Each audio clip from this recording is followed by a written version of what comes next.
Assalamualaikum warahmatullahi wabarakatuh. Bismillahirrahmanirrahim. Alhamdulillahi rabbil alamin. Wassalatu wassalamu ala ashrafil anbiya'i wa imamil mursalin. Sayyidina wa nabiyyina Muhammadin wa ala alihi wa sahbihi ajma'in. Amma ba'du.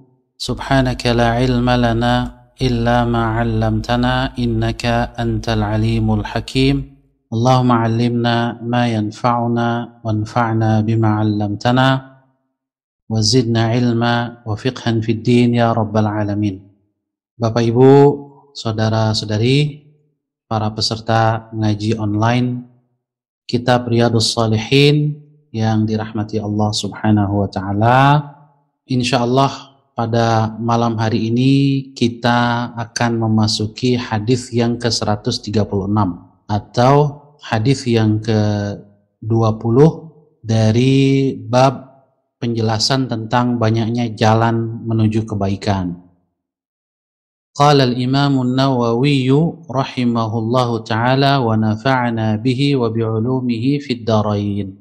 Berkata al-Imam an-Nawawi rahimahullahu taala, Al-Ishrun, hadis yang ke-20, anhu, darinya, maksudnya adalah dari Jabir bin Abdullah, karena hadis terakhir yang kita baca juga dari Jabir bin Abdullah. Qala, beliau berkata, arada Banu Salimata an yantaqilu qurbal masjidi. Banu Salimah, ini salah satu kabilah atau suku yang tinggal di Madinah. Arada Banu Salimata ayyantaqilu, mereka ingin berpindah tempat tinggal mereka qurbal masjidi, ke dekat Masjid Nabawi, Masjid Rasulullah sallallahu alaihi wasallam. Fabalagha dzalika Rasulullah sallallahu alaihi wasallam, maka hal itu, berita tentang keinginan mereka ingin pindah rumah atau tempat tinggal ke dekat masjid sampai kepada Rasulullah sallallahu alaihi wasallam. Faqala lahum, maka beliau bersabda kepada Bani Salimah ini, innahu qad balaghani annakum turiduna an tantaqilu qurbal masjidi. Sesungguhnya telah sampai kepadaku berita bahwasanya kalian hendak berpindah ke dekat masjid. Faqalu, maka mereka berkata, menjawab, na'am ya Rasulullah, betul ya wahai Rasulullah. Qad aradna dzalik, sungguh kami menginginkan hal itu. Faqal, maka Rasul bersabda, Bani Salimah, wahai warga Bani Salimah, diyarakum, tetaplah tinggal di tempat tinggal kalian yang sekarang. Tuktab atharukum, niscaya langkah-langkah kaki kalian menuju masjid akan dicatat. Diyarakum tuktab atharukum.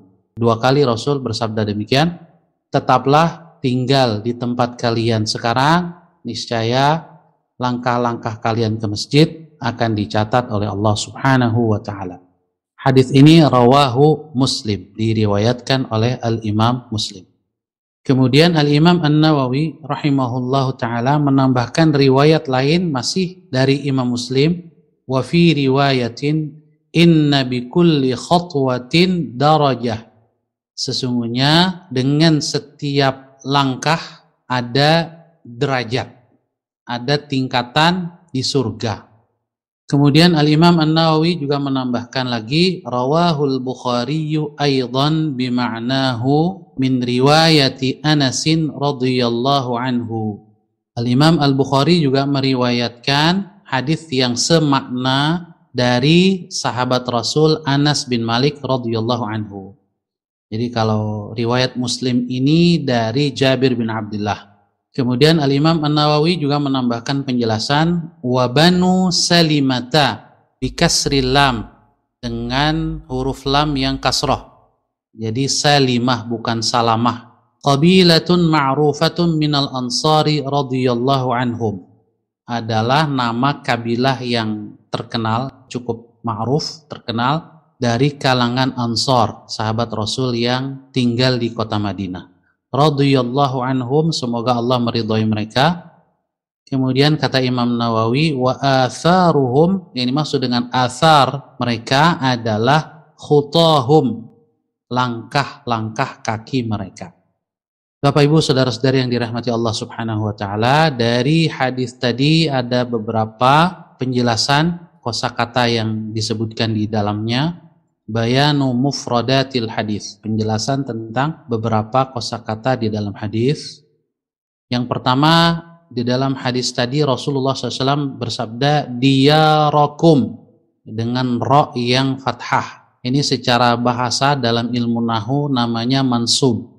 Pada dasarnya di dalam bahasa Arab setiap kalimat yang diawali dengan isim atau kata benda itu biasanya atau asalnya adalah harus marfu'. Kata bendanya harus dalam posisi marfu'. Di antara tanda marfu' adalah berbaris dhammah. Tetapi di sini Rasulullah SAW memulai sabdanya dengan mansub, berbaris fathah. Diyarakum, huruf ra-nya berbaris fathah. Mansub alal ighra, ada satu kata yang dihapus atau tidak diucapkan. Takdirnya atau asalnya adalah ai ilzamu diyarakum. Jadi kalau kita katakan diyarakum, maknanya adalah rumah kalian atau tempat tinggal kalian. Maksudnya adalah ilzamu diyarakum.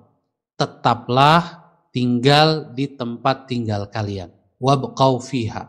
Itu maknanya. Kemudian atharukum, makna atharukum adalah khutakum ilal masjidi li huduril juma'i wal jama'at. Yang ditulis adalah atharukum, yaitu khutakum, langkah-langkah kalian ilal masjidi, menuju ke masjid, li huduril juma'i, untuk menghadiri salat Jumat, wal jama'at, dan juga untuk menghadiri salat berjamaah.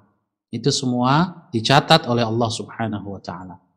Kemudian di dalam riwayat Muslim yang kedua disebutkan dengan huruf kha-nya berbaris dhammah, al-khutwah ma bainal qadamaini athna al-mashyi. Jadi khutwah adalah jarak antara kaki kanan dengan kaki kiri saat berjalan. Jarak antara telapak kaki kanan dengan telapak kaki kiri saat kita berjalan melangkahkan kaki di tanah. Itulah khutwah. Wabil fathi, sedangkan dengan baris fathah al-khutwah, maknanya adalah al-marrah minal khutawat, satu kali melangkah. Jadi satu kali melangkah disebut khutwah.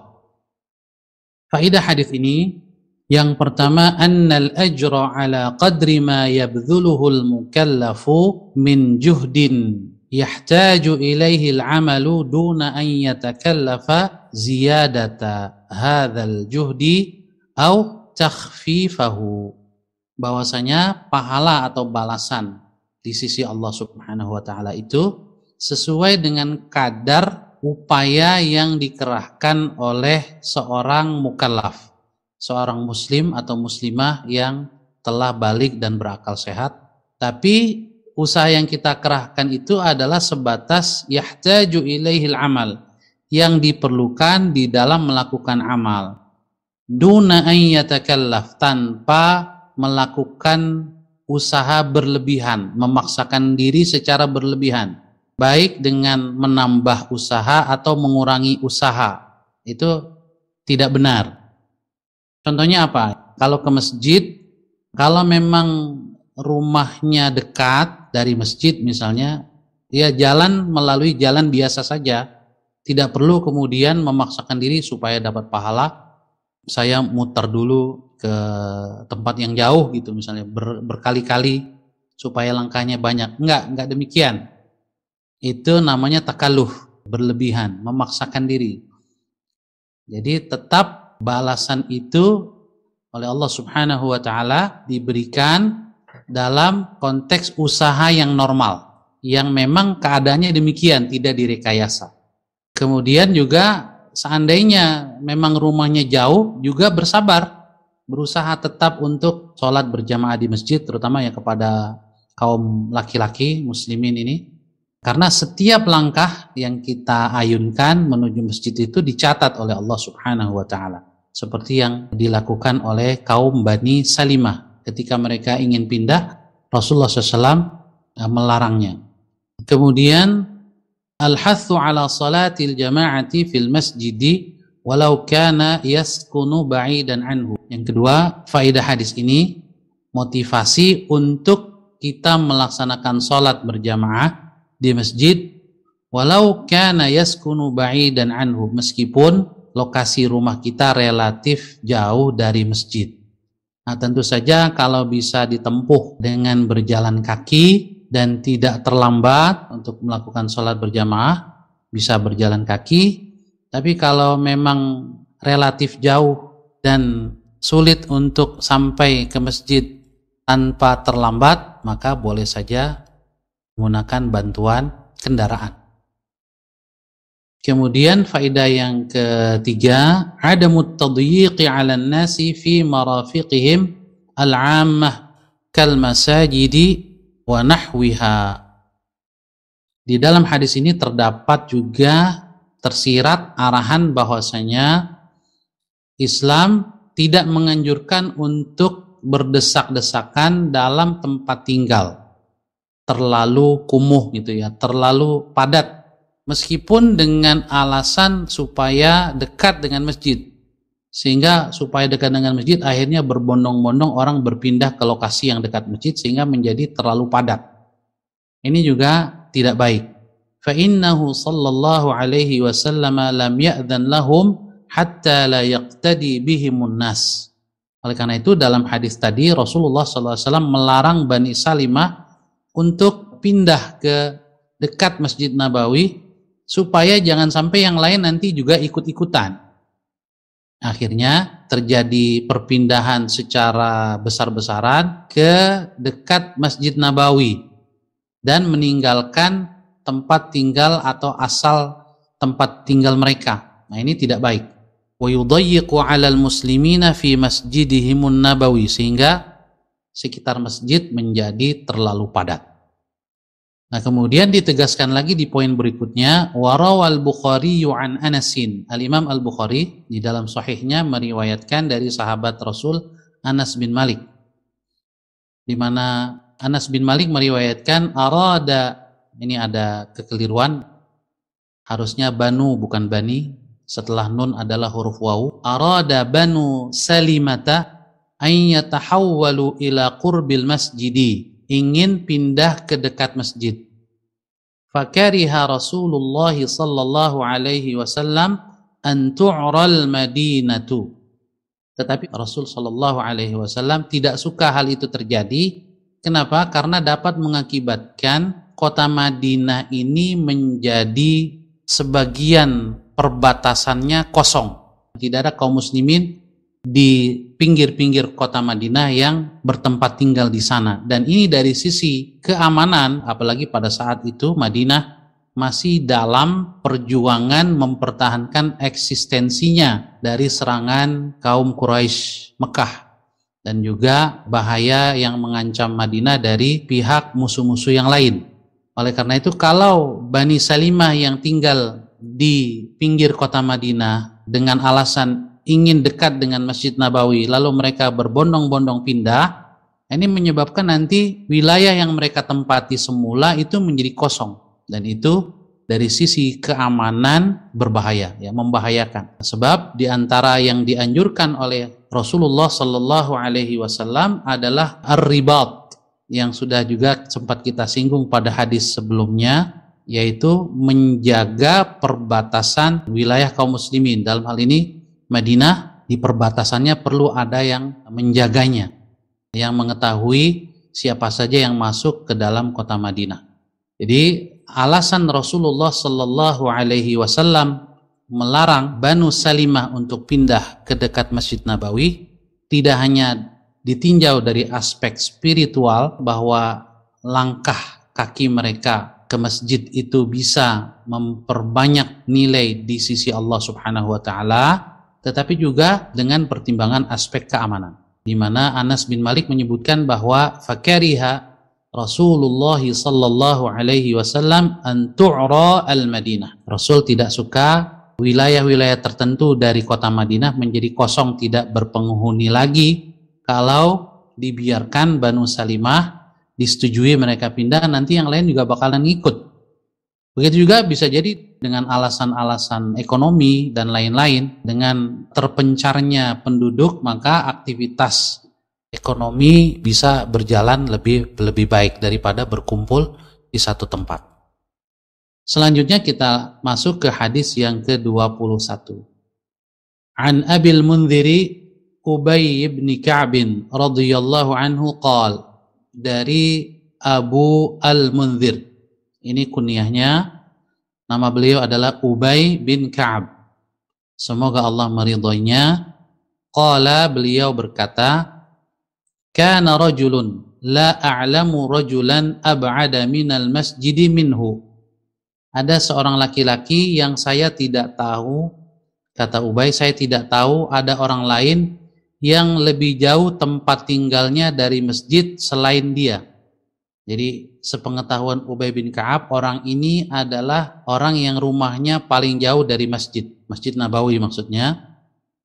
Tetapi kata Ubay, wa kana la tukhti'uhu salatun. Meskipun begitu, tidak pernah dia ketinggalan salat berjamaah.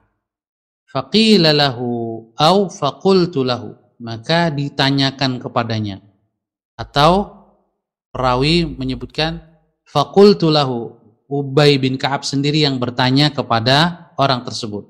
Law ishtaraita himaran tarkabuhu fi dhalma'i wa fi ramdha'i. Bagaimana seandainya kamu membeli seekor keledai, himar, yang bisa kamu tunggangi, yang bisa kamu naiki ketika ke masjid, fi dhalma, di tengah malam yang gelap gulita, wa fi ramdha'i, juga di siang hari yang panas. Faqala, maka orang ini menjawab, ma yasurruni anna manzili ila jambil masjidi. Saya justru tidak lebih berbahagia. Saya tidak berbahagia kalau rumah saya di samping masjid. Maksudnya adalah harus berpindah menjadi dekat dengan masjid, itu tidak membuat saya lebih berbahagia. Inni uridu an yuktaba li mamsyaya ilal masjid wa ruju'i idza raja'tu ila ahli. Saya ingin agar setiap langkah saya berjalan ke masjid itu dicatat. Juga waruju'i, juga langkah saya kembali dari masjid, idza raja'tu ila ahli, saat saya kembali ke keluarga saya. Mendengar jawaban ini, faqala Rasulullah sallallahu alaihi wasallam, maka Rasulullah sallallahu alaihi wasallam pun bersabda, qad jama'allahu laka dzalika kullah. Sungguh Allah telah menghimpun semua itu untukmu. Artinya Allah subhanahu wa ta'ala mengabulkan keinginanmu. Allah catat langkah-langkahmu menuju masjid dan juga pulang dari masjid.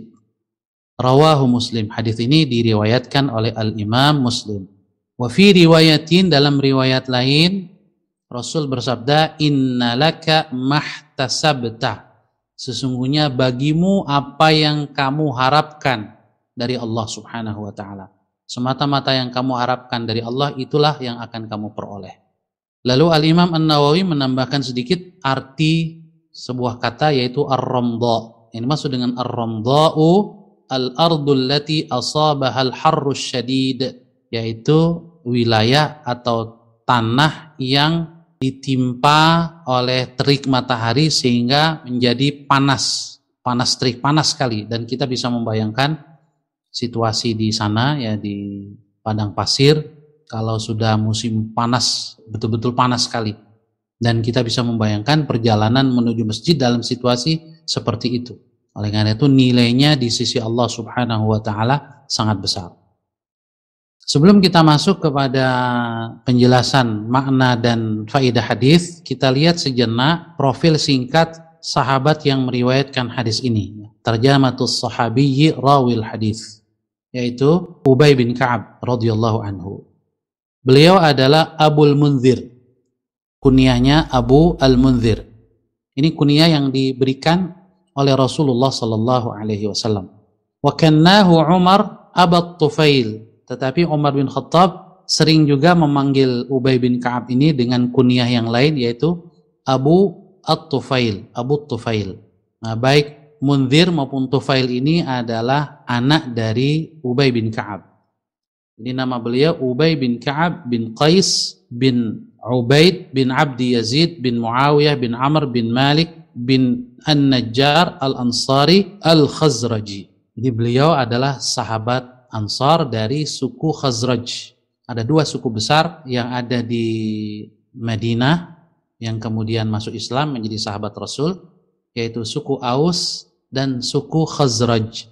Dua suku yang sebelumnya seringkali berperang, namun dengan kedatangan Rasulullah Sallallahu Alaihi Wasallam dan mereka masuk Islam, kedua suku ini menjadi bersaudara.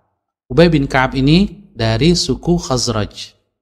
Syahida Ubayyun al-Aqabah ats-tsaniyah. Ubay bin Ka'ab termasuk salah seorang sahabat yang mengikuti baiat Aqabah kedua. Fis sab'ina minal ansar, yang berjumlah kurang lebih 70-an sahabat Ansar yang mengikuti atau berjanji setia kepada Rasul pada baiat Aqabah yang kedua. Wa syahida Badran, beliau juga mengikuti Rasul dalam perang Badar. Wa ghairaha minal masyahidi ma'a Rasulillah sallallahu alaihi wasallam, dan juga seluruh pertempuran yang dipimpin oleh Rasulullah sallallahu alaihi wasallam. Nah, di antara keutamaan Ubay bin Ka'ab, di samping menjadi as-sabiqunal awwalun dan juga menjadi orang yang mengikuti perang Badar sehingga disebut Al-Badri, juga mengikuti baiat Aqabah dan seluruh jihad yang dilakukan oleh Rasul, beliau juga punya keutamaan. Salah satu di antaranya adalah beliau termasuk sahabat yang ahlul Quran, yang menjadi ahli di dalam Al-Quran, baik di dalam membacanya maupun di dalam memahami Al-Quran. Wabil khusus tentang membacanya, kalau kita merujuk kepada sanad para mukri atau para ahli Al-Quran, misalnya kalau ada orang yang menghafal Quran 30 juz, bersanad, berguru kepada guru, terus guru-gurunya sampai kepada Rasulullah SAW, biasanya di antara sanad para penghafal Quran itu sampai kepada Ubay bin Ka'ab sebelum kepada Rasul, diantaranya adalah sampai kepada Ubay bin Ka'ab radhiyallahu anhu. Jadi beliau termasuk qurra'ul Quran wa muqri'ul Quran, ahli Al-Quran yang meriwayatkan bacaan Al-Quran dengan benar dari Rasulullah sallallahu alaihi wasallam. Al-Imam Al-Bukhari meriwayatkan dari sahabat Anas bin Malik radhiyallahu anhu, rawal Bukhari an Anas radhiyallahu anhu, qala an-nabiy sallallahu alaihi wasallam, di mana Rasulullah sallallahu alaihi wasallam bersabda li Ubay, kepada Ubay bin Ka'ab. Kata Rasul, innallaha amarani an aqra'a 'alaika lam yakunil ladzina kafaru min ahlil kitab. Sesungguhnya Allah Subhanahu wa taala telah memerintahkan aku untuk membacakan khusus kepadamu, wahai Ubay bin Ka'ab, surah lam yakunil ladzina kafaru, surah Al-Bayyinah. Jadi saat surah ini turun kepada Rasulullah sallallahu alaihi wasallam, kemudian Allah memerintahkan beliau untuk mengajarkan khusus kepada Ubay bin Ka'ab. Mendengar sabda Rasul ini, sahabat Ubay bertanya kepada Rasulullah, wasamani ya Rasulullah, apakah Allah menyebut namaku? Qala na'am. Rasul menjawab, ya, Allah menyebut namamu. Fabaka, maka Ubay pun menangis. Ya, menangis bahagia tentunya, terharu bagaimana seorang hamba yang dhaif, seorang hamba yang lemah disebut namanya oleh Rabbul Alamin. Tentunya ini sebuah kemuliaan yang tinggi di sisi Allah Subhanahu wa taala. Ini diantara manaqib atau keutamaan sahabat Ubay bin Ka'ab radhiyallahu anhu. Kemudian juga rawa an Rasulillah sallallahu alaihi wasallam mi'ata haditsin wa arba'ah wa sittina haditsan. Tercatat beliau meriwayatkan 164 hadis dari Rasulullah sallallahu alaihi wasallam. Ittafaqa minha ala thalathah. Ada 3 hadis yang muttafaqun alaih, di mana Al-Imam Al-Bukhari dan Al-Imam Muslim meriwayatkannya dari Ubay bin Ka'ab. Wanfaradal Bukhari bi thalatha. Sementara yang hanya diriwayatkan oleh Imam Bukhari saja juga ada 3 hadis. Wa Muslimun bi sab'ah, dan yang diriwayatkan oleh Imam Muslim saja ada 7 hadis. Tuwfiya bil Madinati wa dufina biha. Sahabat Ubay bin Ka'ab ini wafat di kota Madinah dan dimakamkan juga di Madinah. Qila sanata thalathina fi khilafati Utsman, yaitu sekitar tahun 30 Hijriah di masa pemerintahan atau kekhilafahan Utsman bin Affan radhiyallahu anhu. Qala Abu Utsman al-Asfahani wa huwa sahih. Abu Utsman al-Asfahani salah seorang ulama sirah mengatakan wa huwa sahih, inilah yang lebih tepat. Ada beberapa riwayat tentang tahun wafatnya Ubay bin Ka'ab, tapi menurut Abu Utsman al-Asfahani ini riwayat yang lebih akurat. Selanjutnya Bapak Ibu saudara-saudari yang dirahmati Allah, kita lihat bayanu mufradatil hadis, penjelasan tentang beberapa kosakata di dalam hadis. Yang pertama, la tukhti'uhu salatun, ay la tafutuhu salatun ma'al jama'ati fil masjid. Maknanya adalah tidak tertinggal salat berjamaah di masjid. Jadi meskipun rumahnya paling jauh, tapi sahabat ini tidak pernah tertinggal salat berjamaah di masjid. Lalu al-zalma, yang dimaksud dengan al-zalma ay al-lailatis syadidatiz zalmah, malam yang sangat gelap. Biasanya kalau tidak ada cahaya bulan di awal bulan atau di akhir bulan, ini gelap. Kemudian ihtasabta, ini maksud dengan ihtasabta ay amiltahu talaban liwajhillahi ta'ala. Ihtisab maknanya adalah kita hanya mengharapkan keridhaan Allah subhanahu wa ta'ala dan semua yang berasal dari Allah subhanahu wa ta'ala. Ini namanya ihtisab. Seperti hadis tentang puasa Ramadan yang sering kita dengar, man shama ramadhana imanan wahtisaban. Jadi yang berpuasa Ramadan dengan motivasi iman dan ihtisab. Ihtisab adalah semata-mata mengharap balasan atau ridha dari Allah subhanahu wa ta'ala. Faidah hadis ini, di samping faidah hadis sebelumnya, bisa dijadikan juga faidah hadis ini karena ada kemiripannya. Tambahannya adalah annal insana yu'jaru ala fi'lihi hasba qasdihi wa niyatihi, bahwa seorang manusia yang beriman itu akan diberi balasan oleh Allah atas amalnya, atas perbuatannya, tergantung pada tujuan dan niat. Jadi Rasul sallallahu alaihi wasallam mengatakan di dalam hadis ini, innalaka mahtasabta, sesungguhnya untukmu apa yang kamu harapkan dari Allah subhanahu wa ta'ala. Balasan itu sangat bergantung kepada tujuan dan niat.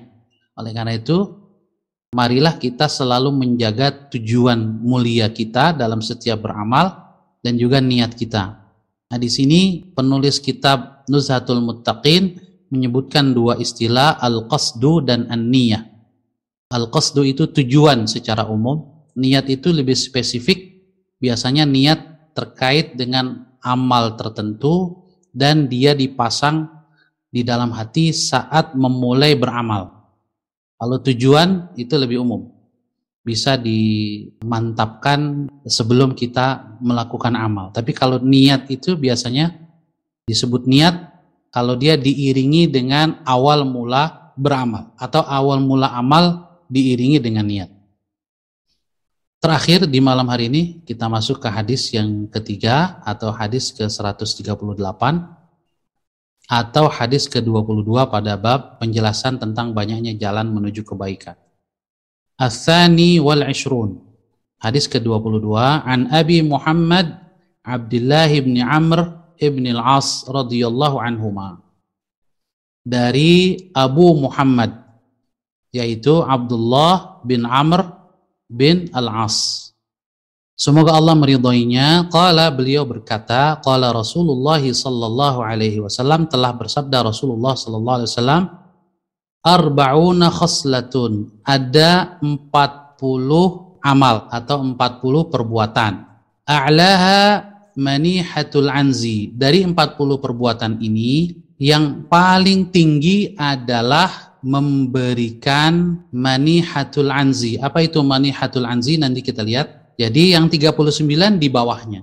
Nah, apapun yang dilakukan dari 40 amal ini, sekecil apapun, ma min amilin ya'malu bi khoslatin minha. Salah satunya kalau dilakukan oleh seorang muslim yang beramal, raja'a thawabiha, dengan mengharap balasan dari amal tersebut dari Allah Subhanahu wa taala, wa tasdiqa mau'udiha, dan membenarkan janji yang terkait dengan amal ini, janji dari Allah dan Rasulnya, illa adkhalahu Allahu bihal jannah, maka Allah pasti akan memasukkannya dengan amal ini ke dalam surga.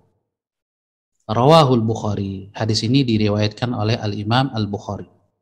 Nah, ini ada 40 amal. Paling tingginya itu disebutkan oleh Rasul amal yang sederhana. Berarti 39-nya lebih sederhana lagi, lebih mungkin dianggap remeh lagi. Tapi kata Rasulullah SAW, kalau 40 amal ini, ya, salah satunya diamalkan dengan ikhlas, dengan motivasi iman tentu saja oleh seorang muslim, maka itu bisa menyebabkan masuk surga. Kemudian Al-Imam An-Nawawi menjelaskan yang dimaksud dengan al-manihatu, manihatul anzi, an yu'tiyahu iyyaha liya'kula labanaha thumma yaruddaha ilaih, yaitu seseorang yang memiliki kambing betina. Anz ini kambing betina, tapi bukan domba, kambing biasa. Orang yang memiliki kambing betina, lalu kambing ini dalam keadaan masih banyak susunya, lalu dipinjamkan kepada saudaranya yang membutuhkan, dan saudaranya ini kemudian mengambil, memanfaatkan susu kambing tersebut sampai habis. Nah, setelah habis baru dikembalikan lagi kepada yang punya. Nah, jadi itu yang disebut dengan manihatu anzin atau manihatul anzi. Nah, ini yang paling tinggi yang disebutkan oleh Rasul dari 40 amal. 39-nya tidak disebutkan, Rasul hanya menyebutkan yang paling tingginya. Nah, tentu saja yang 39-nya lebih rendah lagi, tapi tidak disebutkan oleh Rasul. Mengapa? Supaya kita sebagai umatnya yang mendengar, silahkan amal apa saja, pokoknya yang lebih rendah dari itu, silahkan. Sebab kalau Rasul sebutkan 40-40-nya, nanti yang selain itu malah tidak dikerjakan. Oleh karena itu Rasulullah SAW hanya menyebutkan yang paling tinggi, yaitu manihatul anzi. Yang lainnya dipersilahkan kita untuk menafsirkannya sendiri. Intinya adalah yang lebih rendah dari manihatul anzi tadi. Sebelum kita lebih lanjut ke penjelasan hadis, kita lihat juga profil perawi hadis ini dari kalangan sahabat, yaitu Abdullah bin Amr ibnul As. Ini nasabnya cukup panjang disebutkan, Abdullah bin Amr ibnul As bin Wa'il bin Hashim dan seterusnya, Al-Qurashi As-Sahmi, beliau orang Quraisy asli. Az-Zahid, terkenal beliau sangat zuhud, sangat peduli dan sangat berorientasi kepada akhirat, tidak terperdaya oleh kehidupan dunia, hatinya tidak terikat dengan dunia, zuhud. Al-Abid, beliau adalah sahabat yang ahli ibadah. As-Sahabi, ibnus Sahabi, seorang sahabat yang ayahnya juga sahabat. Radhiyallahu anhuma. Semoga Allah meridhai beliau dan orang tuanya, yaitu Amr bin As, Abdullah bin Amr bin As. Kemudian di sini dikatakan bainahu wa baina abihi fis sinni 12 sana. Jarak usia antara beliau dengan ayahnya itu hanya 12 tahun. Berarti Amr bin As menikah sangat muda dan punya anak dalam usia muda. Aslama qabla abihi. Abdullah bin Amr bin As ini masuk Islam sebelum ayahnya. Jadi beliau masuk Islam terlebih dahulu.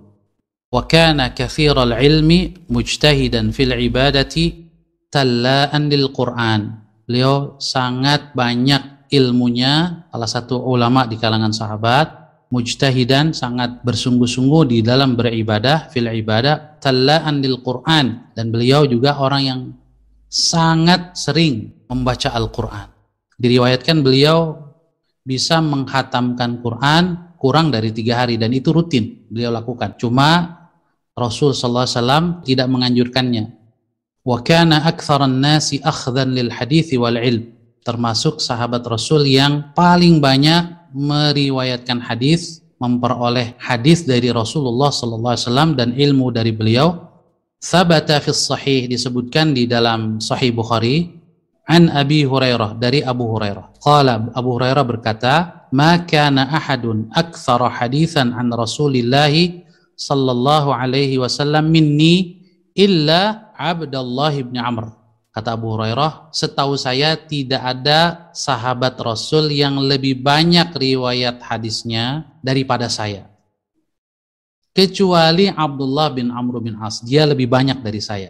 Lalu kata Abu Hurairah, kana yaktubu wa la aktub, beliau menulis sementara saya tidak menulis. Ruya lahu an Rasulillah sallallahu alaihi wasallam 700 hadis. Tetapi yang tercatat oleh para ulama hadis bahwa Amr bin As ini meriwayatkan hanya 700 hadis, jauh lebih sedikit daripada Abu Hurairah. Abu Hurairah itu 5.000-an hadis yang beliau riwayatkan dari Rasul yang tercatat. Nah, salah satu sebabnya kata para ulama karena perbedaan tinggal. Abu Hurairah itu tinggalnya di Madinah dan Madinah menjadi pusat tujuan para perawi hadis, sementara Abdullah bin Amr bin As tinggalnya di Mesir. Orang yang mencari menuntut ilmu tentang hadis Rasul lebih sedikit, sehingga yang diriwayatkan dari Abdullah bin Amr bin As tercatat lebih sedikit. Tapi tentu saja hadis-hadis yang diriwayatkan oleh sahabat-sahabat yang lain sudah mengcover hadis-hadis yang ada pada Abdullah bin Amr bin As radhiyallahu anhu. Tercatat beliau meriwayatkan 700 hadis. Dari 700 itu yang disepakati muttafaqun alaih oleh Imam Bukhari dan Imam Muslim ada 17 minha, ada 17 hadis. Wan faradal Bukhari bi thamaniyah, sementara yang diriwayatkan oleh Al-Imam Bukhari saja tanpa Muslim ada 8, dan yang diriwayatkan oleh Imam Muslim saja ada 20 hadis. Tuwfiya bi Misr, beliau wafat di Mesir sanata 63 pada tahun 63 Hijriah. Ma'akhtilafin fihima, tapi ada perbedaan pendapat dari catatan para ahli sejarah tentang lokasi wafat beliau dan juga tahun wafat beliau. Penjelasan mufradat hadis, khoslah, di mana Rasulullah SAW bersabda, arba'una khoslatan, ada 40 khoslah. Yang dimaksud dengan khoslah adalah naw'un minal birri, jenis kebaikan. Wal khoslatu ta'ti bima'na sifa wal hala wal juzu'. Dan kata khoslah di dalam penggunaannya itu bisa bermakna sifat atau karakter, keadaan, dan juga bagian dari sesuatu, itu disebut khoslah. Sehingga ketika Rasul menyebutkan arba'una khoslah, maksudnya adalah 40 amal, 40 jenis amal. Al-anzu, beliau menyebutkan manihatul anzi. Al-anz adalah al-unsa minal ma'is, kambing betina. Kemudian juga beliau menyebutkan amil, yang dimaksud dengan amil orang yang beramal yaitu ai wa huwa muslim, yaitu seorang muslim. Sebab syarat seseorang mendapatkan balasan di sisi Allah adalah beriman kepada Allah dan Rasulullah sallallahu alaihi wasallam, bersyahadat. Kemudian mau'udaha atau mau'udiha, ai ma wa'adallahu 'alaiha minas thawab, membenarkan janji Allah Subhanahu wa taala terkait dengan amal tersebut. Nah, faedah hadis ini satu saja, fadlullahi ta'ala wa rahmatuhu bitakfirihi a'mal al-khair wa tanwi'iha. Betapa besarnya karunia Allah dan rahmatnya, di mana Allah Subhanahu wa ta'ala memperbanyak jenis-jenis amal kebaikan dan memvariasikannya, sampai yang kecil pun dicatat sebagai amal kebaikan yang bisa menyebabkan kita masuk surga. Nah, ini satu karunia Allah yang besar, bahwa seorang muslim itu untuk mendekat kepada Allah pintunya luas. Tidak hanya dengan amal-amal besar, tapi amal-amal kecil bisa dia manfaatkan untuk mendekat kepada Allah, untuk meraih ridha Allah Subhanahu wa ta'ala. Nah, yang harus dia usahakan lebih dahulu tentunya adalah pelaksanaan kewajiban dan meninggalkan yang haram. Adapun setelah yang wajib dia lakukan dan yang haram dia tinggalkan, maka untuk mendekatkan dia kepada Allah, mendekatkan dia kepada surga Allah, betapa banyak amal-amal yang bisa dilakukan, sekecil apapun. Wa qabulihi ma qalla minha wa ma saghur, dan bagaimana Allah Subhanahu wa taala menerima amal-amal itu meskipun kecil dan sedikit.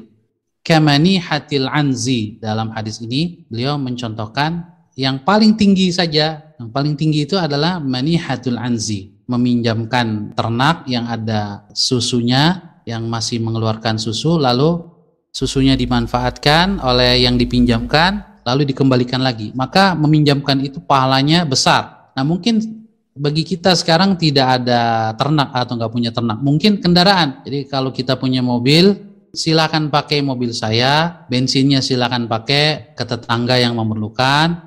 Kalau udah selesai keperluan Anda, balikan kembali, nggak usah isi lagi bensinnya. Nah, ini setara dengan manihatul anzi ini. Jadi kalau itu bisa kita lakukan, itu menjadi salah satu faktor yang mendekatkan kita kepada Allah Subhanahu wa taala. Dan kita bisa kiaskan, analogikan dengan amal-amal yang lain. Kalau manihatul anzi ini yang paling tinggi gitu ya, dari 40 amal itu meminjamkan mobil itu yang paling tinggi. Mungkin yang lebih rendah lagi meminjamkan motor misalnya, apalagi meminjamkan obeng, meminjamkan jarum dan seterusnya. Jadi untuk hal-hal yang sederhana, keperluan tetangga kita, keperluan kawan kita, mungkin meminjamkan pulpen, itu semua kalau kita lakukan dengan ikhlas, mengharap rahmat dan karunia Allah, itu bisa menjadi faktor kita masuk surga. Jadi betapa luasnya ajaran Islam. Jadi manihatul anzi bisa kita kiaskan dalam situasi kita sekarang dengan misalnya meminjamkan mobil. Asal ya syaratnya adalah idza tawaffaratin niyatul hasanatu wasidqul qasdi. Asal semua itu kita lakukan dengan niat yang baik, niat yang ikhlas dan tujuan yang mulia. Jadi ini juga menunjukkan betapa niat dan tujuan itu sangat menentukan diterimanya amal oleh Allah Subhanahu wa taala. Wallahu a'lam bissawab. Demikian yang bisa kita baca dan kita kaji pada malam hari ini. Subhanakallahumma bihamdika asyhadu an la ilaha illa anta astaghfiruka wa atubu ilaik. Billahi taufiq wal hidayah. Al-'afwu minkum. Wassalamu alaikum warahmatullahi wabarakatuh.